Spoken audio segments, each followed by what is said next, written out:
Hi, welcome to the Catholic Corner. I'm Monsignor Walter Nolan. Today we're going to find out about a tremendous program, a program that puts real flesh on the gospel message.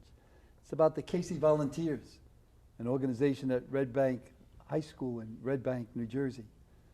See, the Casey Volunteers are committed to helping with the ongoing recovery effort from Hurricane Katrina in New Orleans and even the effects that happened recently.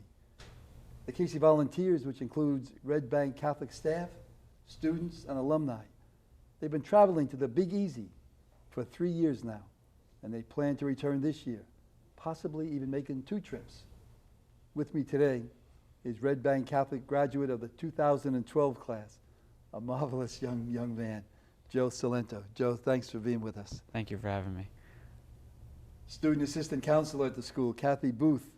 Kathy? Thank you, Monsignor. It's a great job, isn't it? Oh, it's wonderful. It really is. Yeah, those kind Special. of, just being with young people, it's just is marvelous. And also with us is the Red Bank Catholic High School campus minister, Charlie Gates. Hi, Monsignor. Welcome, everybody, to the Catholic Corner. Tell me a little bit about these Casey Volunteers. I just love the name to begin with, but how did it start? What's going on? And When I was watching the destruction in New Orleans now 7 years ago, I was also getting phone calls from one of our students who was very much involved in that whole destruction because his family, his mother's side of the family, were all from New Orleans. Thank goodness they were on the suburbs, so they were more affected with the outages and things, and they got some wind damage. But his grandmother, who happened to be visiting in New Jersey at the time, lost her home because of Katrina. Kelly O'Leary, the student, eventually went down to New Orleans, and when he came back, he brought the stories with him, stories that we hadn't heard in the newspaper, the personal stories of the destruction. And that got us going. Unfortunately, I fell into kind of an illness, and we weren't able to get it all together, so we took our first trip 5 years after Katrina. And to be honest with you, I didn't think there was much to be done down there, but what an eye-opener. And once we experienced that first trip, we made a commitment to actually Archbishop Aymon in the cathedral that we would be there until the end, until New Orleans was recovered. So this will be our 4th trip going down this year. why do you call it Casey Volunteers? Well, we are the Caseys. That's what we are You are called. the Caseys? We Yes, are the after- Caseys. That's Senior Casey. That's the nickname? Yes, that's who we are. Oh, boy. Can you tell me a Red little Bank bit about how the Catholic. nickname came about? Casey? Forget that. Monsignor Casey. There you go. There you go. See what happens, See, Joseph? Monsignor. You read it, Joe? You want to say? Well, Monsignor Casey was really involved in the beginnings of our school. So I think when we were coming up with a mascot, we named ourselves the Caseys.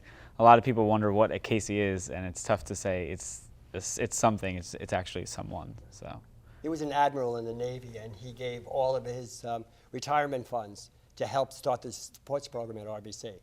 So it was just an honor to name the school Right. sports programs, and now everything we do. A sense of After pride Monsignor. now. If you're a Casey, Sure. you wear it with pride. Oh, You really do. that is terrific. When you said Monsignor Casey, a friend of mine, dear friend of mine, is Monsignor Casey Lazinski. One of Oh, our right. priests. Okay, yeah.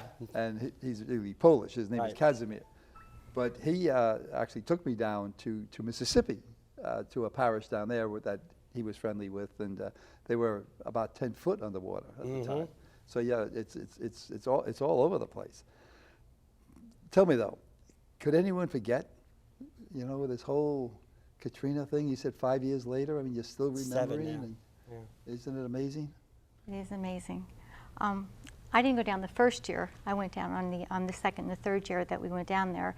And it's an amazing experience to take these, children, students, young men and women down there. And we really do it in a neat way. The kids get a perspective of New Orleans and the city. We start with Palm Sunday. We go to Mass together, and then we get involved in the city. We take them on a tour of the fun parts of New Orleans. And then, as Charlie might want to tell, we take them into the where the damage was really done, into the 9th Ward. That's called a survival tour. And Joe, you probably can talk a little bit about what you experienced. yeah, well, we were down there, and the way they set up the trip was that the first 3 days of the trip or so, we kind of get to see the city, meet a lot of the people, really get to see what everybody Because it's a fine city. Oh, it's a great city. It's a fine city. Amazing.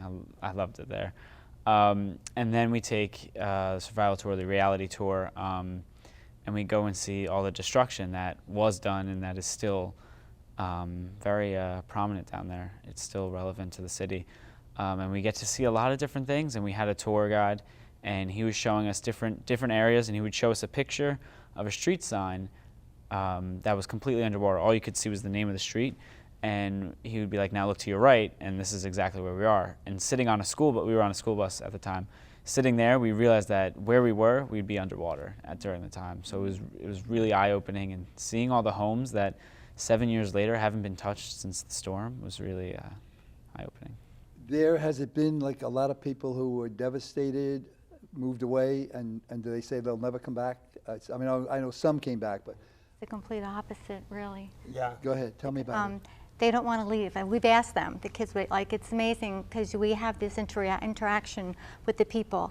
And first of all, they're so happy to see us. I mean, they just are so thrilled they're not forgotten when we go down there.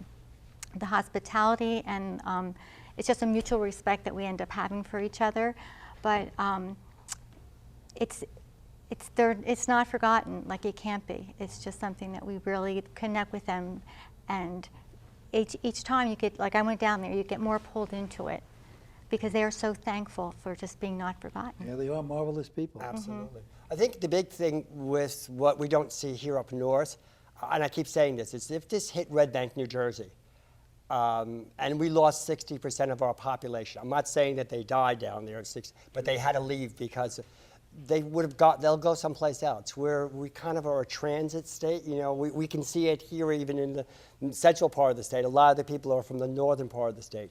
In New Orleans is something different. They've been there generations. It goes back to great-great-grandmother. So that piece of property, whether it's destroyed or not, that's the family homestead, and they want it back, and they'll do anything they can. Are they starting to build back again? Mm-hmm. Oh, yeah. Yeah, that's part of what we do down there. We go down there. We were working this trip with St. Bernard's Parish, so we were helping build homes. And we were only there for a week, and we found out that the next week another volunteer group was coming down. So they're still building a lot, but there's still a lot of work that needs to be done. Now, when you go down, you said you work with St. Bernard's Parish. I mean, so you go down, do you know what you're going to be doing there, or you just show up and all of a sudden they say, It's "Gee, can you help planned. us with this Yeah. and help us with that?" It It's is our first. When I went the first time, it was Habitat for Humanity, Sure. and it was awesome. They gave us this plot of land. It was a home that they were building for someone, and there were 20 students, and we dug a foundation By hand. by hand. And we were there, and every morning from like 8 till about like 3 to 4, and it was hot in the sun. But we really. You know what, Father Monsignor, you really are stripped of everything, because it's not only you're giving service, but you're learning more about yourself and what it is to give. And you learn about working with each other. You become very close to the other students. It's an amazing experience. It really is. You know what I like about that experience? And forgive me, Joseph, because I told you before, your young generation is just a great generation, and you got lots to do. But I think it connects us back. I'm just thinking when you said that, I never thought of this before. But it connects us back because my Irish ancestors dug the canals. You know, so all of a sudden you start to realize that, you know, we got to do some of the same things that they did to make this place the wonderful country it is, or the wonderful state it is, or whatever we want to say about that, and the wonderful church and religion it is. Sure. You know. Right. Wow. And we got to meet Rita, whose house we did the foundation for. She came out, I think it was maybe the second to last day, and the happiness that she had, because we saved her like maybe $7,000 in this, and she was getting her house sooner. It was just amazing, and we still hear from her. She will email us, and That's great. her daughter went to prom last past spring. She told us about it. So you really feel connected. Service becomes so real to us that it surpasses everything you can imagine. What else do you do there? You built a home with people. Other things that you're doing, or Well, the first year we were down there, we worked actually at St. Mary's of the Angels Parish. Okay. It was a thriving parish in the 9th Ward. The 9th Ward, just so you can get a picture of it, New Orleans is a bowl. Bourbon Street, that French Quarter, is at the top of the bowl. The bottom of the bowl is the 9th Ward. When those levees broke, 30-foot water, a 30-foot wave of water came down the streets all at one time. And St. Mary of the Angels had a beautiful school that was submerged underwater up to the second floor. Their convent was totally underwater. Their church was totally flooded. We went down there and worked in the convent, and we were taking down a plaster ceiling. Now, most people would think taking a ceiling down is no big deal. You pull the tiles and take the stringers. No, plaster is so, we found that so much different because it's got the plaster you got to get through, and then there's this mesh underneath it. And that was incredibly difficult, but we did it. And that eventually is going to become a community center. The convent will become a community center for this wonderful African-American population that's down there. It's a Franciscan parish. Father Joe was there, and Brother Tom. They were the two in the parish, so it was beautiful work. Now, you've been there 3 years? Yep. And you're going again? Yep. And again? And again? So, Maybe twice this next year. This year coming. How do you support that? Tell me about your volunteers Fundraisers. and tell me, I mean, Joseph just went this year, and he's a talented young man. And how about some other alumni that come back and what? Well, we've done a lot of different fundraising. This year we went to, we would go to different companies, or if our parents were part of companies, and we'd ask for some support. We had a little flyer that we would do. And then myself, with some other people and some other faculty members, started this, I guess it was a concert, yeah. It was called Rockin' the Road to NOLA. Tell me again, Rock? Rockin' the Road to NOLA, NOLA being New Orleans. And we got a bunch of musicians together from the school, and we put on a show, and we gave away free food in the back, but everybody just had to pay, I think it was $5 to get in. And we did a 2.5-hour concert of just all school musicians, and I ran it with the help of some friends, and I think it raised close to $1,800, something like that. Isn't that awesome, huh? That was great. people were very generous That's too. awesome. Yeah, they go past the $5. They would just give a donation. It was really We have great. Mardi Gras too now for the last 3 years. We have beads, some of them authentic too, right from New Orleans, which the kids can purchase, and they dress in green and purple for the Casey? day. Yeah, Casey's we've made, colors? well, green and gold is ours, but we throw the purple because it's Okay. the Mardi Gras colors. We have king cakes that we sell at the cafeteria, so it's just a really nice day.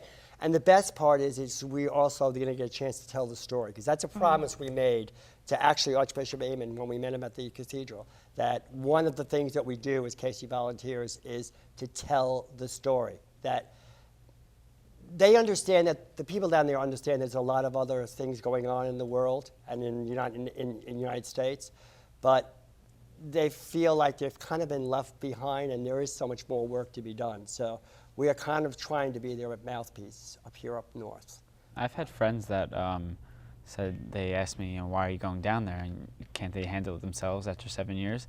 And I didn't exactly have an answer for them, because you have to go down there and see it for yourself. You have to meet the people and see what's left of the destruction and even the economy down there, how it's all still struggling, and how even just a week of 20 kids going down there really helps out. So there's still a lot to be done. One of the things that I'm always amazed at, every night we'll work during the day, and then at night we'll have dinner. And it's like a family coming together, because the boys are in one house, the girls are in another. And then we get together, and it's fun, and we're talking about the day. And this past year, we were separated in different houses, so we all came back and told the stories. And then we have reflection. And Charlie is awesome. We'll have a reading and reflection. And it just so happens our time corresponds with Holy Week. So it's really special. And I think the kids each night, because even though they were together for 4 years, they might have been in that same classroom, but really didn't know that student. And we really, like I said before, become a little vulnerable, and we tell stories, and it's just really amazing what you share. And I think everyone comes away different. There was a story, maybe you've heard this story about when the Lord went back, to the Father. One of the angels said to him, how did it go? He said, what was your plan? And he said something like, well, he said, I told everybody the good news, and I gathered, 12 together. And he said, well, what happens if it fails? What happens if those? He said, well, that's my plan, And he said, they got to tell them, and they got to tell them, and they got. Now what I'm hearing is, the plan's going, and you're telling them, and you're telling them, and you're going to tell them, and it does work, doesn't it? Huh? I mean, it really does work. It does. I think Joe has perspective, though, what did you say today at lunch about coming back from there and how you felt about life? Oh, well, the whole trip pretty much changed my outlook on life. Sure. And it wasn't like something like, I wasn't going down there and saying, okay, this is going to change my life. I know it is. Like, that wasn't my reason for going down there. I just wanted to help out people. But after meeting with the people, I remember sitting, we had lunch. We were free to go to lunch. And I sat in an oyster bar, and this guy was talking to me, and he lost his home, and he lost, pictures of his kids. And he said that it was really losing the pictures that was, it wasn't like losing furniture that really hurt him. It was losing like pictures of his kids' first steps and stuff like that really stuck with him. But meeting people like that, and they were so open to you, because we would be walking down the street and they'd be celebrating just the fact that they were alive pretty much, and just the fact that they were breathing. And it just changed. I came back here, and immediately even my parents were like, we see a difference in you. It was just, I didn't care so much about, okay, my phone, I have to get a new phone, or I have to get this. I cared more about, how I was acting towards people and how everybody was acting with each other, and how we can make it more of a community thing around where I am. It just does my heart good to hear this from a young man and from a young woman and a young man. There are things you learn in the classroom. There are things you learn on the athletic field or the music field or the plays. And then there are things that you learn, and you can't buy that. You can't go into the store and say, give me $50 worth of this, That's something that's now inside of the fabric of your being. And We were saying today, Monsignor, we can't even, we want to tell you what it's like, Yeah. but almost the words really Yeah. can't describe the feeling that you really transform yourself down there. Yeah, you can talk about going to the French Quarter and seeing, the different famous parts, but you can't talk about the feeling that was there. it's like being in love. You know it, but you can't, someone says, how do you know you're really. in love? You know it when you know it. When you don't have to ask the question, you know it. But And that's a what good point too, Monsignor, because that's what happened to us. We fell in love with the city, and there's no way we're not going to continue this until the bitter end. And you have a jazz musician that's There going to you go go. down there He'll make a someday. Right. story from one Have of the another clubs. concert down Right, there. exactly. You going to invite us? He's amazing I will. too. All right, all right. I'll be there. Okay. I'll be there. I look forward to it. Tell me now, some of you, the alumni, I'm sure have gone to different universities, colleges. I mean, you're going to, in a little while, go to Boston, I think, to study Yes, up there in to a little while. Berkeley. What are some of the other alumni done? Where have they gone? Well, What are they doing? Kelly O'Leary, the one who co-founded this, wound up going to Loyola University in New Orleans, and has since graduated and actually is still living down there and working down there. Eddie Snyder, who was on our first trip, went to Loyola in New Orleans, so it's been very good for Loyola in New Orleans, and he's in communications. So he's picked up, we have a website out there, kcvolunteers.com, which tells our whole story and has videos and stuff that these kids have produced. So he's still there in school, working in school, and we have two in Tulane. So they'll also be working with us when we get down. It's great to have, as we say, feet on the ground, because it's easier when we take the kids down, we have somebody there right away. So they will meet you there. Absolutely, sure, and yeah. they'll be with us for the week. Did they come with some of their friends? Or Yes. Yes. Yeah. Have they started a KC group down there, or are they even allowed to use the name down in Yeah. Yeah. other universities? We have one at Ole Miss this year. She was with us last year, and she's trying to get something started for the Mississippi area, because of course their Gulf Coast was the same way. Yeah. So she wants to take the same That's what I idea mentioned and bring before. it there. Yeah, Monsignor Casey and I went to Biloxi. And, Right. Yeah. right. And One- Mark is where now? Mark's at Kutztown University in Pennsylvania. He's a good friend of mine, and he's starting kind of a similar trip, and he wants to go down to New Orleans. Because everybody, honestly, that's been on this trip, even alumni that some of us, we haven't met. I haven't met a lot of people that went on previous trips, but I was talking to an alumni of the trip 2 weeks ago, and we were talking about going on a trip to Honduras that she wants to set up. A lot of things like that. They take the spirit of what they learned there and just start putting Sure. into other aspects Sure. of life all over. And they feel a closeness to New Orleans, I think, too, once you experience, you become part of it, and you feel like a part of, in the healing process, which, is really important. And I think whether it's a dream or a goal, is to eventually have a place for us to go down there that would be part of us, that, we can we'd love just to get a house down there. Because that's the hardest part, is making it happen, and that's where Charlie comes in getting, the facilities for us to stay. So you would get a house you mean to own a house down there, and you could Then what we'd love to do is then increase the amount of times we'd be going down there during the year. But while we weren't there, we'd offer it to other people to to use as a house. One of the difficulties down there, of course, is there isn't any place I shouldn't say isn't any place, but there's very limited place for the volunteers to stay. And you don't want to put the added expense of hotel rooms and things like that. That would be that defeats the ridiculous. purpose. It does defeat the purpose, yeah. So we would love Sleeping bags in the gym. Yeah, well, we We'd do rough it up. that would be fine. Believe me, the first year we went down there, Kelly O'Leary had a house that his parents had bought, not only for him, but for other students to stay in. It was kind of a commercial venture. And 25 of us piled in that house. But we did it. We were doing cheese sandwiches that year because the funds were a little low. But it's gotten progressively better every year. But that's a dream. We would love to have our own facility down there so we could then, go down there a lot easier. Let's put it that way. And like Joe was saying, how it spins off. I mean, your heart is in New Orleans. That sounds like a song. Make a song. Write that down. Write that down. Give me a little credit. I left my heart in New Orleans. It's like San Francisco. Yeah. Do that one. And sell it. Make some money. And but the nice thing is that somehow, like you said, one of your friends is thinking about Honduras, or some people think of Haiti or different places. It's a way. It's a way of life that never goes away. You're always saying no matter how successful you are here or there, there's always that realization that God gave us gifts to share with others. And we did some things with Africa, which is another time. But I remember when I was there, one of the folks there said, "Well, what can we give you?" Yeah. We don't have anything. And I said, "Yeah. You have your smiles, you have your music, you have your prayer, you have your, we need some of that in our souls, And so anyway, it's just marvelous stuff. Any stories? I mean, I love stories. If you tell me a story now, it'll be in this week's homily or something. You just mentioned about the people there. There was a young man who opened his home to us, and we had to 20 students who he really didn't know. He knew Kelly, and some of the volunteers. And we had the dinner there, the crawfish bar. The crawfish bar, and for him to open his home to us was a beautiful home. It had a pool and everything. The people are so kind to us when we're down there, and they appreciate so much. Yeah. So the hospitality is pure Southern. Yeah. It really is. Yeah. They're sweet. I think that's probably the best word I could give you. They're sweet. One gentleman though we did meet. And he helped us with the survival tour when we went on the second year. His name was Steve. And he began by introducing himself and telling his story.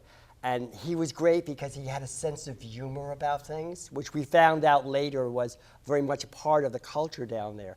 But he told us one story about sitting in his living room, and his wife was a paraplegic. And he was obviously concerned because they heard this rumbling, and this was the water heading for the house. And she said to him, "Steve, we're in trouble." And he goes, "No, we're not in trouble." And he goes, "I'm looking out the front door. We're fine." And she goes, "Yeah, well, look out the back door." And as he did, they had a plate glass window, and they actually could see stuff, debris floating. It was past the house.